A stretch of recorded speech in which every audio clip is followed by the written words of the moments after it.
드디어 요셉 이야기의 대단원이 막을 내리게 됩니다. 여러분, 정말 창세기에서 주목하여 보아야 할 한 부분 중 하나가 바로 요셉 이야기의 결말인데요. 요셉의 신앙이 숨을 거두는 순간까지 어떻게 빛을 발하는지 살펴볼까요? 맛있게 밥을 먹고 즐거워하는 것도 잠시, 요셉은 형들이 베냐민과 함께 돌아갈 때의 작은 일을 꾸밉니다. 형들이 들고 갈 곡식 자루에 돈을 넣어놓고 특히 베냐민의 자루에는 자신의 은잔을 돈과 함께 넣어 놓은 것입니다. 다음날 아침 그들이 나귀를 타고 집으로 출발합니다. 머지않아 요셉은 청지기에게 이르러 그들의 자루를 확인하라 합니다. 이 중에는 그런 일을 할 사람이 없습니다. 그러면 만약에 그게 나온 사람은 죽고 나머지는 당신의 노예가 되겠습니다. 두둥. 그런데 여러분이 전원 자루에 돈이 들어있는 게 아니겠습니까? 게다가 베냐민의 자루에는 은잔이 들어있었습니다. 너희가 어찌 선을 악으로 갚느냐? 너희 몰랐지?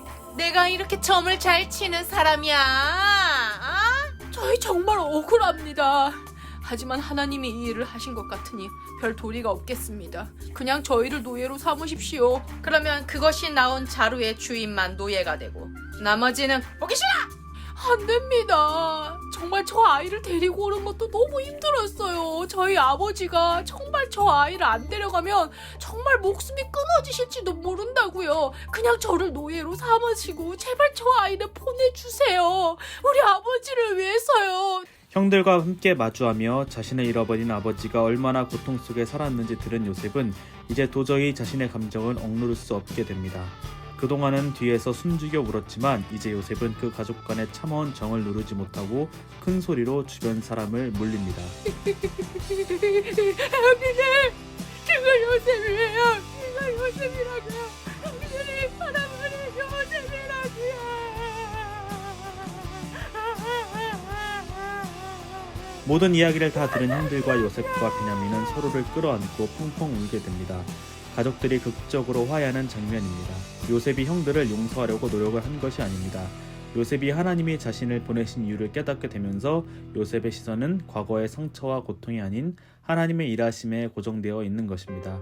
하나님의 섭리를 깨달은 요셉의 마음속에는 분노와 억울함이 아닌 용서와 사명에 대한 순종이 있었습니다. 이 모든 소식을 들은 야곱의 모든 가족은 애굽 고센 땅으로 이주하였습니다. 그리고 흉년의 기간 동안 함께 있었던 야곱은 하나님의 품에 안기게 됩니다. 야곱이 죽자 형들은 다시 한번 겁을 먹게 됩니다.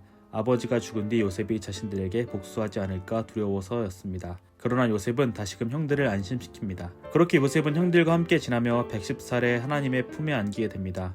요셉이 죽기 전 가족들에게 이렇게 유언을 남깁니다. 나는 죽지만 하나님이 여러분을 꼭 그 약속의 땅으로 다시 인도해내실 것입니다. 그때 꼭 내 백골을 잊지 말고 꼭 같이 데려가 주세요. 왜냐하면 애굽은 하나님이 약속하신 땅이 아니었기 때문입니다. 비록 기근으로부터 생명을 구원하기 위해 이곳에 있었지만 그는 때가 되면 하나님께서 반드시 그들의 민족을 약속하신 땅으로 돌려보내주실 것을 믿었습니다. 그렇습니다. 요셉은 죽는 순간까지 하나님의 약속을 신뢰하는 믿음의 사람이었습니다.